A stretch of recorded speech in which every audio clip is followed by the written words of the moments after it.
everyone. Welcome back to the Sorting Thoughts podcast. This is your host, Florin.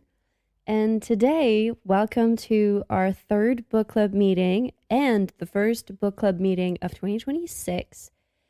So, we're going to open conversations about a woman who writes love letters to a serial killer, a car accident, an advocate for women's rights, a kid who draws very unconventional things, criminal cases, an intruder, a lovely bakery in the town of Dream Harbor, and finally, we'll talk about a love story and the beautiful scenery of the Italian coast. So if you're interested in all of that, then let's get into it.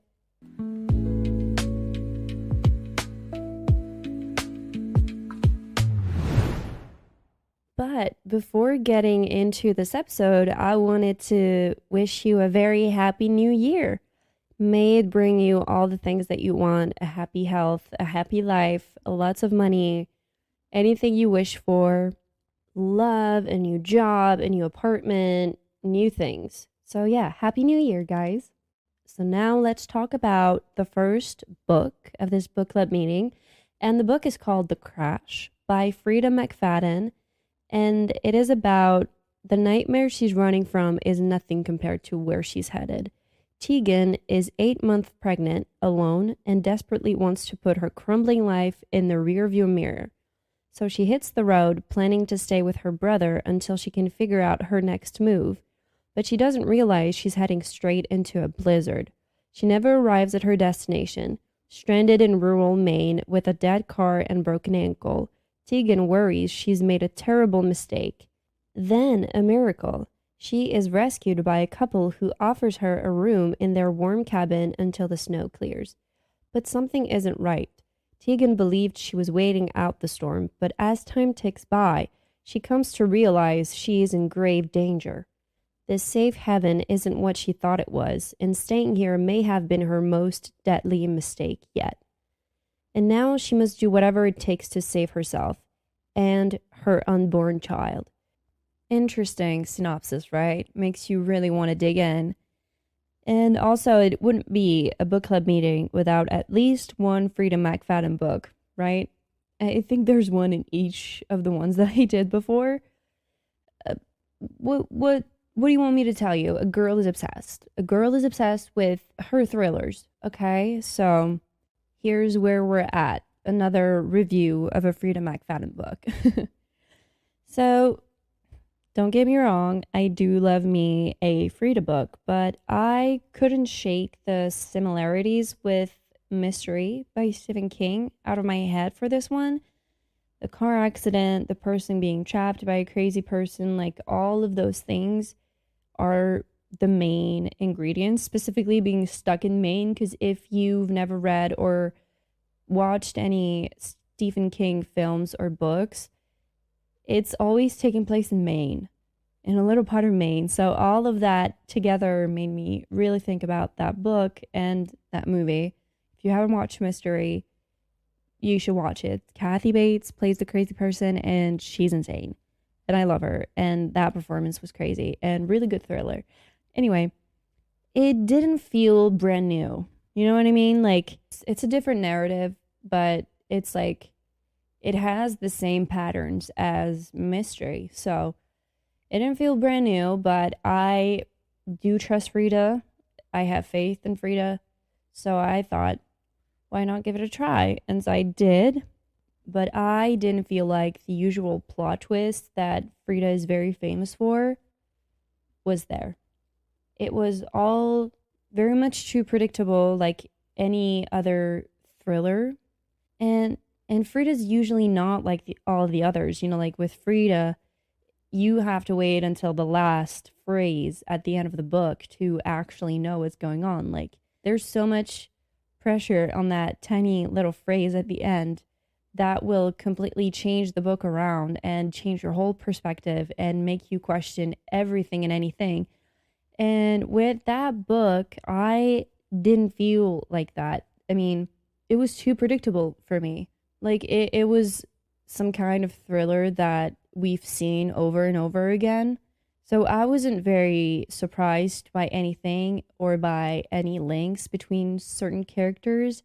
I don't know. I was a little bit disappointed with that one.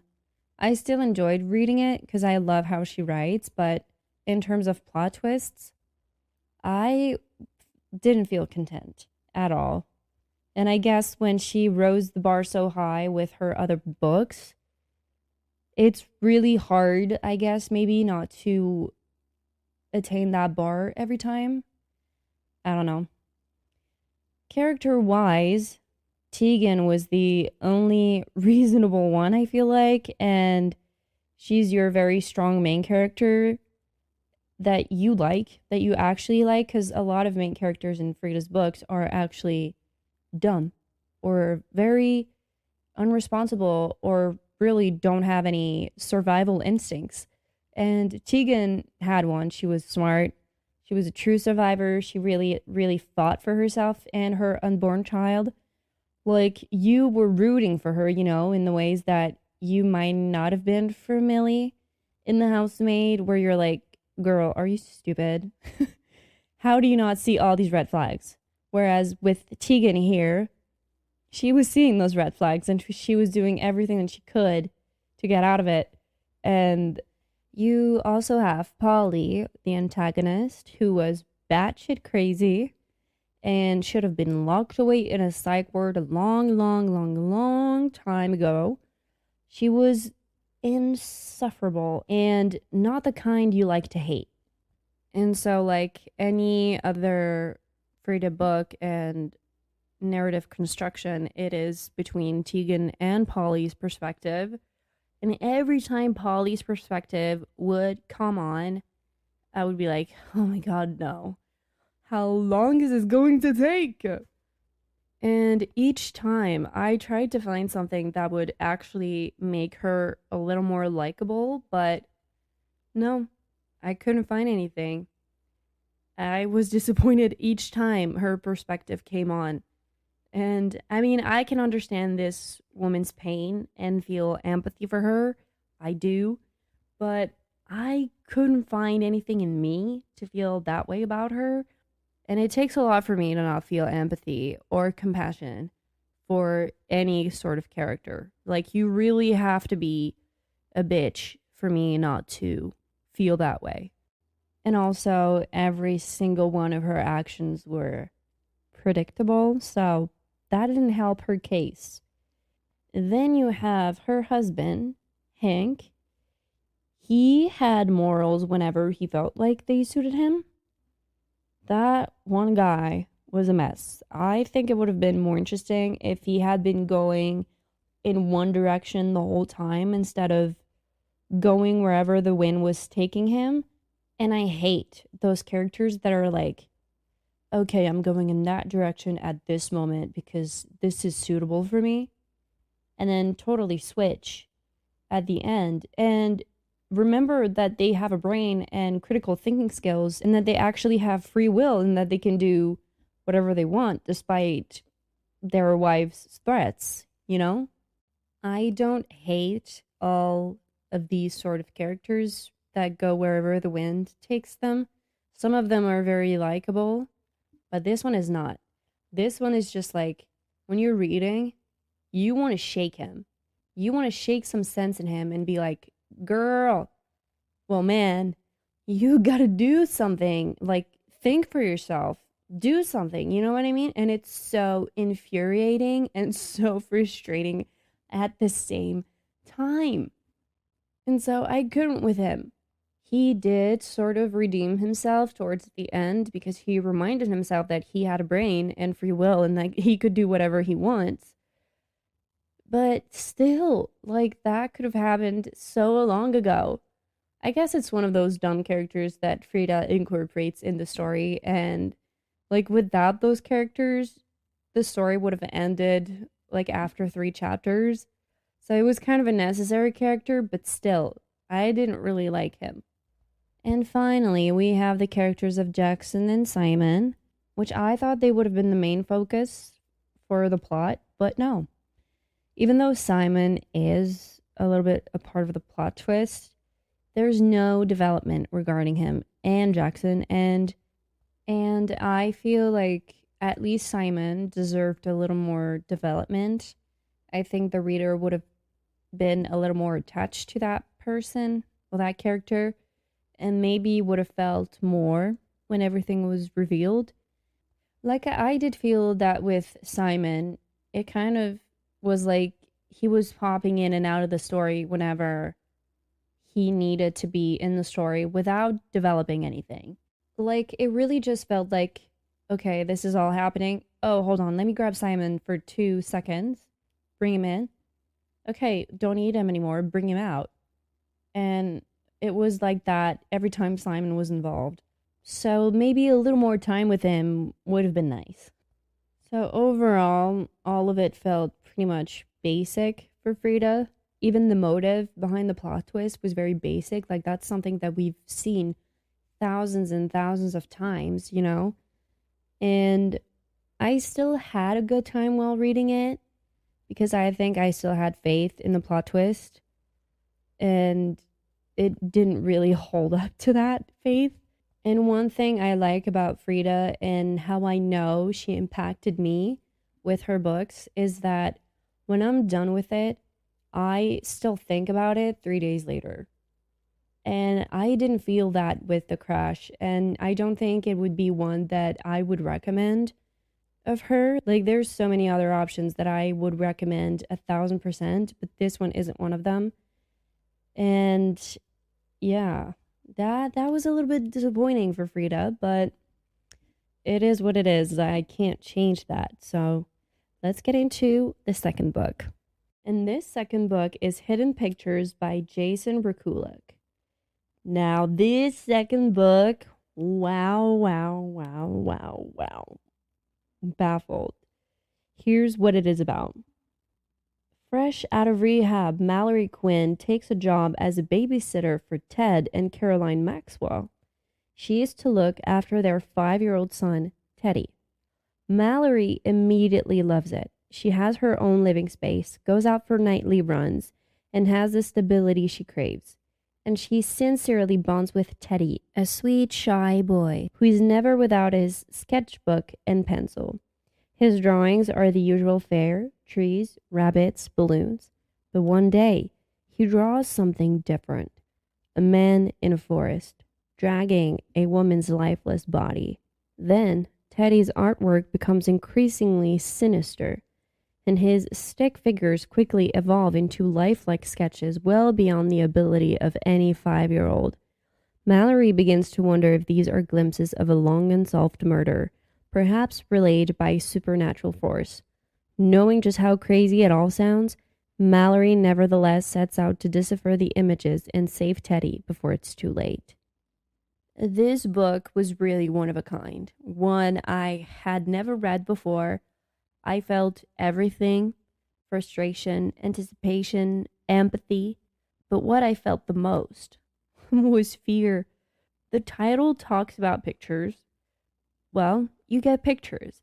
And that was so cool. You get to see Teddy's drawings. And like, they're not described to you. You see them. They are drawn on those pages. And this concept added so much depth to the story. Every time a drawing was popping up, it gave me so much chill. And there's this specific one of Teddy and Mallory sitting at a table playing. And there's an entity under the table. And the drawing comes in right after you turn the page. So it's on the back of the page, and you don't really expect it. And so this one time, I literally very quickly closed my book and was like, okay, I'm done for tonight. I'm done for tonight. I can't handle that. My door is open for my cat to let her in and out. No. I'm not doing that tonight. So I read this during the day, specifically. Mainly during the day. I avoided to read this at night. And I love horror. You know, it's one of my favorite genre of all time. But I was not fighting imaginary stuff that I would probably seeing when I would walk out of my room and see the empty staircase in the dark. I was not doing that at 2:00 in the morning, okay? I loved the scare, and I loved that they added a little section at the end of the book talking about the conception of these drawings by the artist. I feel like that was so interesting. And you really get to see how they came up with the drawings that made it into the book. And they also show you different other examples of drawings that they had done. It was really beautiful to see those very disturbing drawings. But back to the story, it was really one unique experience. Like, if you are reading this on an ebook, please go get yourself a physical copy. It's one of those books that you have to read on paper. Kind of like A Good Girl's Guide to Murder. That book is to be read on paper as well. It just adds something to it. I don't know what, but it has a little bit more spice, if you know what I mean. As you go deeper into the story, the vibe and the atmosphere just kept changing. Like, you have this cute little vibe of this girl, Mallory, being hired to care after a child, and then it slowly builds up the creepiness of it all. And once you get into that creepiness, you can never get out of it until everything is unveiled, and I loved that. Some could think that the vibe constantly changing might make you lose focus, but it absolutely doesn't. It is so well written, you can never lose yourself in the story. If anything, you want to know what's happening in this book. The plot twisted, and there were so many. Like, you really don't see anything coming your way. It's an absolute masterpiece. And I love it when books makes you think you're on the right track, and then last minute it's like, ha, got you good. You were absolutely wrong. I would love to see this book turned into a horror movie. In the right hands, it would be a hit. So A24, if by any chance you're listening, I'm talking to you. Blumhouse, stay away. Leave her alone. We don't want you. You've ruined too many of your horror movies. So, A24, I'm winking at you, even though you can't see me. But anyways, this crazy chaos just keeps you engaged as a reader. All the different sub-narratives just keep adding to the main one. None of them are left unanswered. And the atmosphere, whereas it was the guest house that's creepy on paper, or the main house that's way too perfect, but just as creepy as the guest house, was chilling. Like, I'd rather sleep on the grass or that big ass forest that was right behind that property. Like, I would feel safer there. And I had that chilling spine sensation the whole time I was reading this book.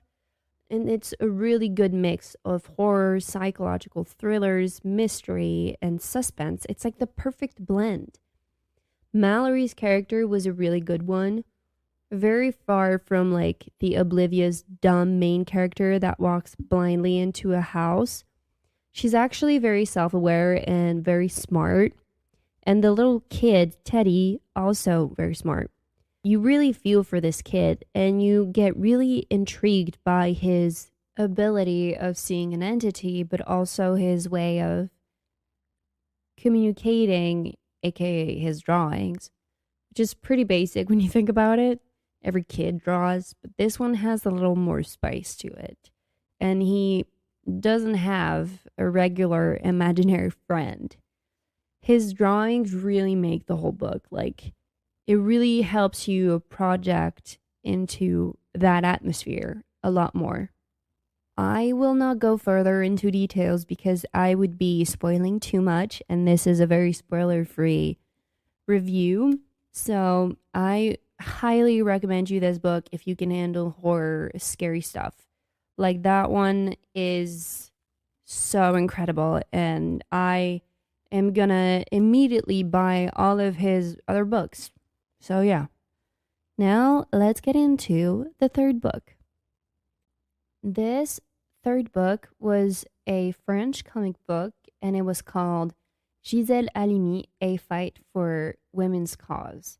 It was written by Annie Cogent, Gisèle Halimi, and Myriam Lavielle.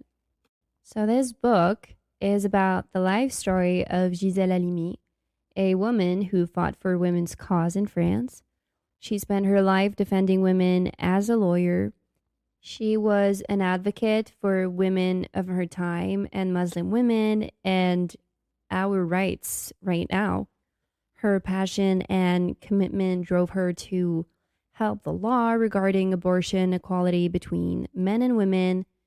And this book turned into this comic book that is autobiographical, and it really is a reminder of how much women fought and how hard it was to get what we have now in France, that none of this was done without a fight, without dedication, without passion, but everything was done in the most humane way possible. And it was really a breath of fresh air and a reminder to keep hoping for better days. Reading this book, it's also a reminder not to forget what these women had to endure to get where we are now, and to not take for granted those rights that we have. And this was the story of a woman I did not know about, and I'm really glad I do now, that I discovered this story, and it's a very inspiring story. And my friend Morgan was the one to gift me this comic book, and I really want to thank her again because that was a really great one. I did not expect to like it so much, and it really reminded me to stay hopeful and also be grateful for everything that we have. And yeah, it's a really good story. I loved it so much, and the fact that this is all real makes it even more precious. Now, let's get into this fourth book, and it is Love Letters to a Serial Killer by Tasha Coriel. It is about recently ghosted and sick of watching her friends fade into the suburbs, 30-something Hannah finds community in a true crime forum that's on a mission to solve the murders of 4 women in Atlanta. After William, a handsome lawyer, is arrested for the killings, Hannah begins writing him letters. It's the perfect outlet for her pent-up frustration and rage. The exercise empowers her and even feels healthy at first, until William writes back. Hannah's interest in the case goes from curiosity to obsession, leaving space for nothing else as her life implodes around her. After she loses her job, she heads to Georgia to attend the trial and befriends other true crime junkies like herself. When a 5th woman is discovered murdered, the jury has no choice but to find William not guilty, and Hannah is the first person he calls upon his release. The two of them quickly fall into a routine of domestic bliss. Well, as blissful as one can feel while secretly investigating their partner for serial murder. How to say this respectfully? This one was crazy. I don't know how else to describe it besides that word. Crazy. This one was one of a kind of like Hidden Pictures, but more in a weird way. Let's start off with the topic. Writing to a serial killer checks the box in the crazy category. And many women have done it through the course of history, right? I went to the serial killer exhibit in Paris last year, and there was a section for the letters some women had written in admiration to some killers. Like Ted Bundy. Ted Bundy had a child with a woman that was infatuated with him, and his murders, which is twisted. It's crazy. It's crazy. It's one thing to write to a serial killer, but it's another to actually go and visit him in prison and have sexual relations with him and getting pregnant. You know what I mean? And having his child, knowing that his victims are women. It doesn't add up. When you add it up, it's 2 + 2 = 5. Like it doesn't add up at all. And in this book, they truly do depict the neurotic, broken people, but it's fiction, you know? Is it based on reality? I don't know. But there's a few ones out there that are completely neurotic and who should go see a psychiatrist. Which brings me to the fact that Hannah, this main character, really should have written to a psychiatrist instead of a serial killer. Like, girl, come on. Be serious for 1 second, with all due respect. You're crazy. And you need to go talk to someone that's going to help you. Truly. Truly, truly, truly, truly. I can't say I enjoyed reading this book. At least not until the moment I realized this was some crazy shit happening in front of my eyes that I was reading. I would say that I enjoyed the first 3 quarters of this book, but the fourth quarter, this one was not for me. Like, I'd actually rather clean my eyes with bleach than read that again. And it's funny to me because it took me a good 5 chapters to finally bury myself in that story, to finally be engaged. And then all I wanted was to read that book and to figure out the twist. And then you figure out the twist.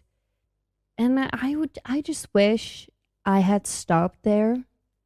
Like, I would have been fine with that.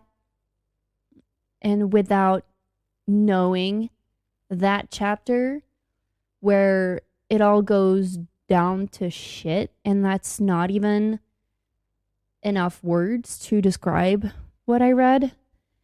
It's really fucking twisted. I can't. I don't think I've read anything like that. It was fucking crazy. Like, you really have to read it to believe it, but I don't want to throw that upon anyone.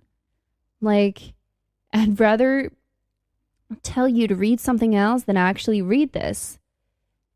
It really sort of ruined the whole book for me. I mean, I don't think the author needed to go that far in terms of completely mental, irresponsible decisions that a main character can make. The whole concept is sort of weird, but it's a weirdness that happens in real life. You know, women do write to some serial killers in prison. They're interested by them because they find them attractive. Like, even, you know, some people online, specifically Twitter, would want to ask the justice system to release some people just because they're very pretty. And it's like, huh? You know they committed a felony, right? And probably killed someone, right? Are we living on the same planet? I don't know. Just go outside, breathe some air, touch some grass. I don't know. Do something that will make your brain work in the right way. Like, please, for the love of God. And this is kind of what this book was like. And I'm kind of disappointed in the fact that, you know, the first 3 quarters are good. The fourth quarter is not bad. There's just that one chapter, that one specific chapter in the fourth quarter that ruined the whole book for me. I read this chapter and you're reading Hannah's inner monologue. So you're reading her train of thoughts. And it's like, whoa, that just gave me insight on how she's thinking. I would have been better off not knowing this, truly. But besides that chapter, the plot is predictable, I feel like. It's nothing new. But the concept of it makes it interesting. And the atmosphere of a courtroom, a difficult trial, Hannah doing her own investigations because she needs to understand the man she's writing to. But to what extent, you know? Well, Hannah, the character, doesn't have any limit. She totally lost herself and lost all common sense of normality, of self-respect, and of decision-making skills. You know how sometimes there's a line in certain situations and you wonder what it would be like to cross that line? Well, there's Hannah. She doesn't wonder. She does it. She crosses the line. And it's disturbing and fascinating at the same time. And I'm only speaking for the first 3 quarters of the book. I'm leaving that fourth quarter behind. I'm not talking about that one. And Hannah, besides being batshit crazy, is a very interesting lead. She's the one that keeps you engaged with her investigation. It's also giving you an insight in the mind of those women who are attracted to serial killers and their way of thinking. And there's also a few other characters in this book that are kind of like Hannah, but they never do cross that line of going above and beyond. Whereas Hannah, she doesn't have that sense of normality anymore. Whereas the other, at once the trial is over, they're like, oh, I'm going back to my life. Like it was like this was some kind of hobby for them. So they're as crazy as she is, but they have a limit to that craziness in some way. It's hard to say if I liked this book or not. Like I did like the first 3 quarters, like I've said, but it's also not one that I would recommend because I don't want to be that person that throws this disturbing chapter on anyone. So if you want to read this book, it will be at your own risks. Like I don't want to be the person that recommended you this. And I'm saying that as I'm remembering that I bought this as a gift for one of my friends and we were like, oh, let's read this one together, but we never ended up to. I might have to warn her. I'm going to do that after that. I'll be like, girl, there's parts that are good, but there's a few ones that are bad in a very specific one. So if you want to read it. But I warned you. I warned you. At least I warned you. So yeah, I really don't know how to feel about this one, even as I'm talking about it now and rethinking of all the things that happened in this book. Really, the first 3 quarters are to take and the last quarter is to leave. Well, that specific chapter, I don't think anyone needed that insight in Hannah's mind, truly. And I don't want to say too much for the people that might want to read this. As I've said before, this is a spoiler-free review. So, at your own risks. But now, I'm gladly moving on and traveling to the town of Dream Harbor. And the 5th book is The Gingerbread Bakery by Lori Gilmore. And this book is about Annie Andrews. As owner of her beloved gingerbread bakery, she should have a love life to match her business, sugary and sweet. But instead, she's locked in a game of words with the irritatingly upbeat bar owner down the street, Mac Sullivan. He has everything he wants except the girl he dreams of. It's easier to argue with Annie than get her to talk to him, but with Jenny and Logan's wedding coming up, they're about to spend a lot more time together. As the snowflakes fall and with romance in the air, will Annie see that the one she loves to hate might just be her perfect match after all? I love the Dream Harbor series. Like, love, love, love, love, love, love, love. It's the cutest thing, and all the readers, including myself, have been waiting for the Mac and Annie love story.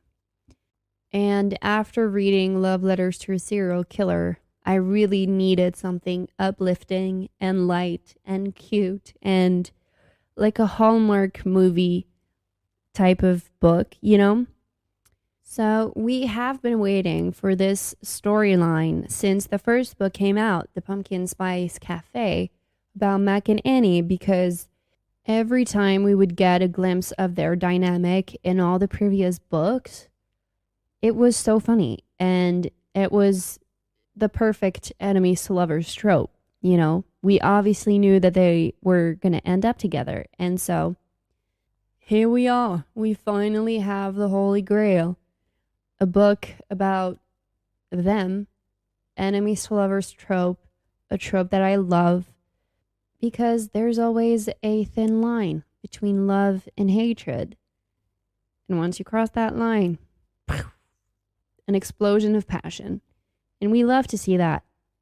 So, based on the level of anger they were both displaying in all the previous books, I would have thought this one would have had a lot more anger to it, but it was pretty soft actually.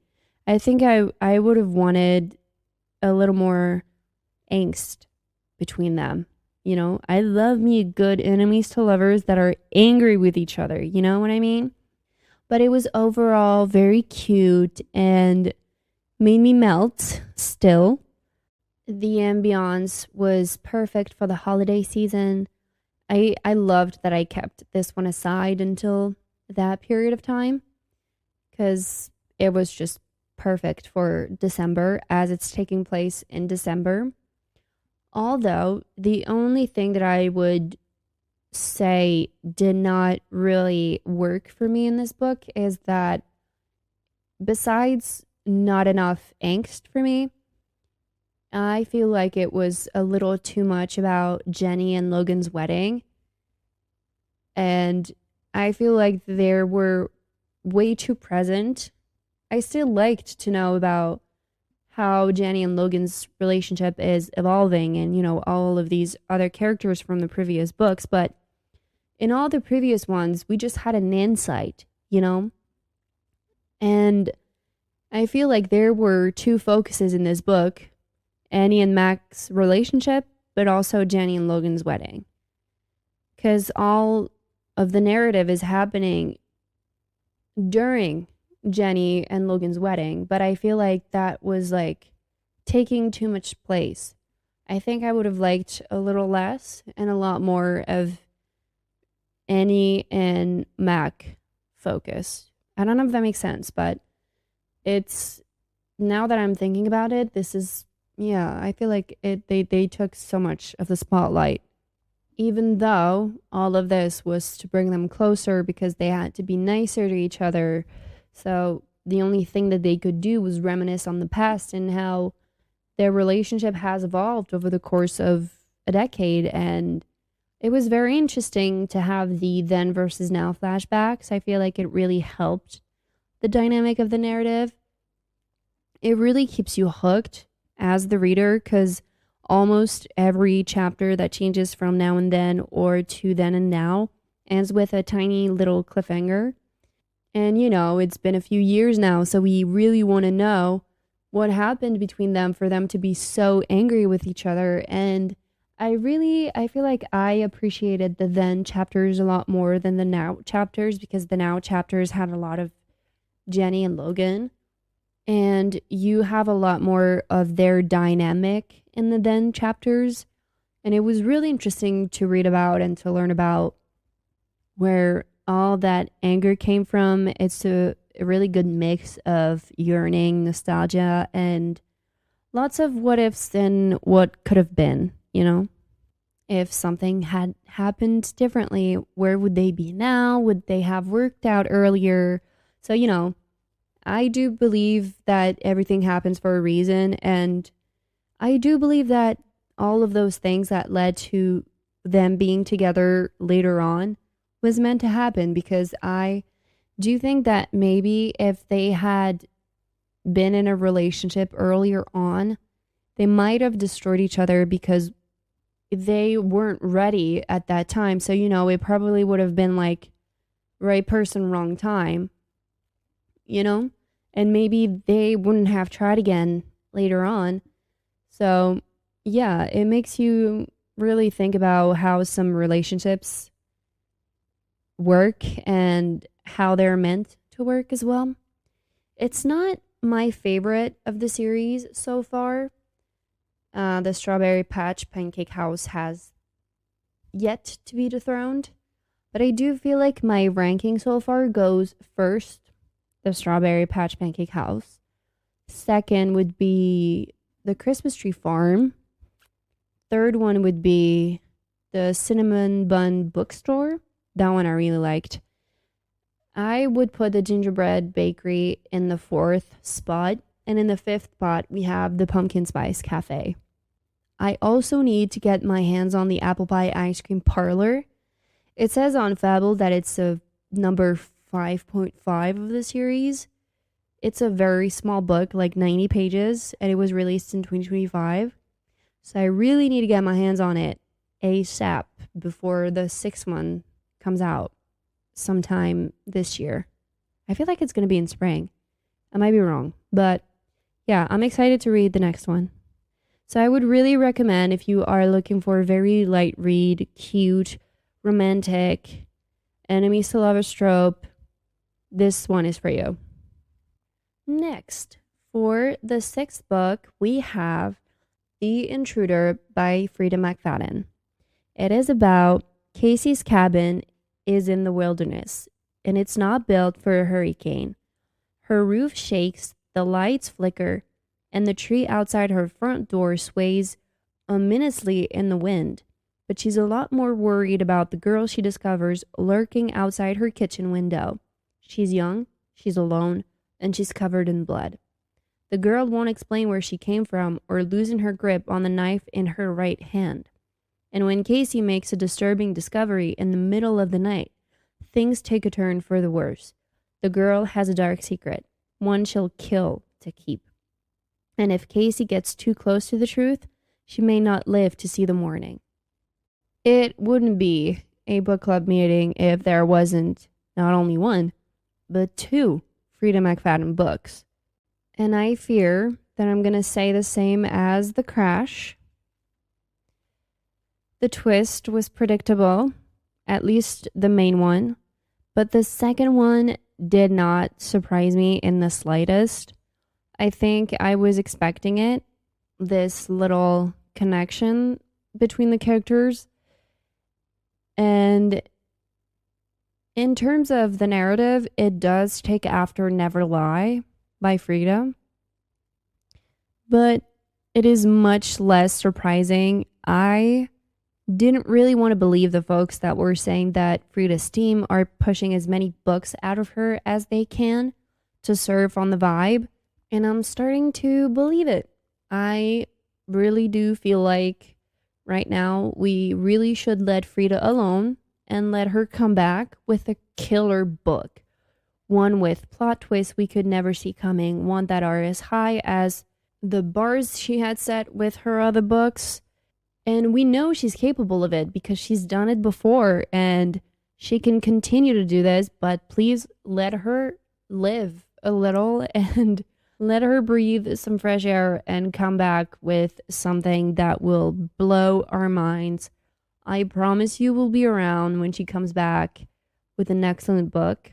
And I am really sad to say that The Intruder is one that I won't necessarily remember like The Crash, because I really do love Frida McFadden. Like, I really love her stories. And I want to remember her books. Like, I remembered The Housemaid, Never Lie, Word D, The Teacher, like all of these previous books. I want my jaw to stay open for 3 days straight because I'm still not over the shock of the plot twist. All right? I need my girl back. Like, I want to be pissed that she fooled me. Just like Never Lie. Like, I was pissed for a week that I got fooled like this, you know? Like, this book is just as repetitive as the few latest ones that she put out. The characteristic also feel repetitive. There's a few things that were good. Not all of it is to throw away, but the atmosphere of the cabin in the middle of nowhere. Okay, chilly, freaky, love that. A girl covered in blood and out for revenge. Interesting. Tell me more. I love the way that she writes. It's fast-paced and addictive. Like, it never takes me too long to read her books. But despite all of that, I won't really remember The Intruder. Frida has this crazy ability to hook the reader from the first few pages, and you can never stop until it is revealed. So, can you think about how crazy this is, that even though I feel a little bit disappointed about this book, I still enjoyed reading it. But I would enjoy it a lot more if I had something that was excellent like her previous ones. You can't be perfect all the time. It's been 2 books that I'm sort of disappointed in the plot twist that didn't plot twisted like they used to. And I miss that, you know? Out of all the books that she released in 2025, I feel like Word D is the only one to hold the bar, and that is closer to the ones that she used to make. So, yeah. She has a new one coming out on January 27th. I'll be there, of course. It's called Dear Debbie. And we'll probably talk about her in our next book club meeting, so stay tuned for that. But for now, we'll move on to the 7th book, and it's a Max Guys magazine. Criminal Cases, Unusual Disappearances, edition number 1. I am a girl, and I am very interested in criminal cases. I find them very interesting. I love thrillers. I love mystery genre books. Criminal Minds is one of my favorite comfort TV shows. So at this point, watching or reading about criminal cases is a hobby in itself. And this magazine was released by a YouTuber who does criminal videos that I've been watching for a few years now. He wrote several books. His newest one is my next read, by the way. And he recently came up with this concept of a 150 pages magazine, and each edition focuses on a topic. So the first one is about those unusual disappearances. The second one is about serial killer couples. The third one is criminal women, and so on. So in this magazine, you have articles and interviews about the people who either worked on the case or close members of the victim, or even journalists if that case was followed nationwide. And you also have some authors of books about certain killers who are also interviewed. It's a very well-packed magazine, very interesting. I highly recommend. It's very good. And now let's get into our 8th and final book of this book club meeting, and it's called The Gentleman from Peru by Andre Asiman. And it is about a group of college friends who find themselves marooned at a luxurious hotel on the Amalfi Coast in Italy. While their boat is being repaired, they can't help but observe the daily routine of a fellow hotel guest, a mysterious white-bearded stranger who sits on the veranda each night and smokes one cigarette, sometimes two.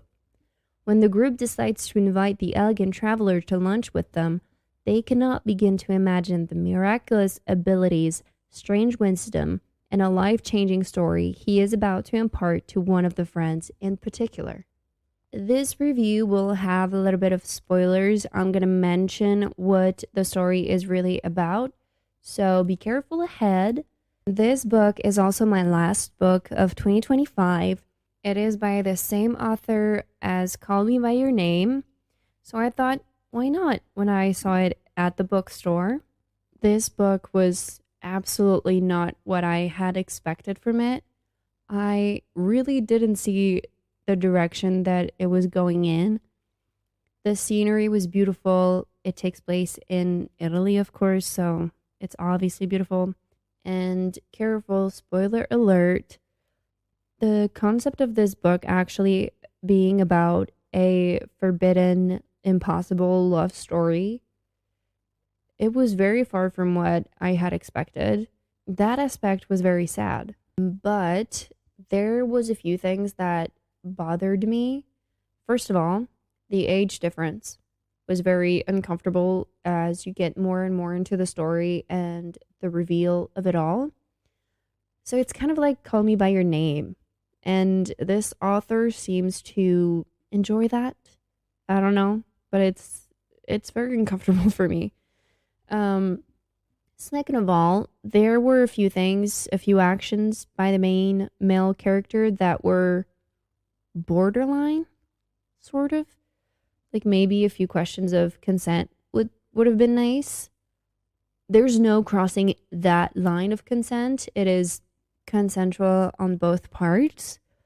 But still, there's a few things that are outdated, and it is set earlier than our time period. So maybe like 40 years ago.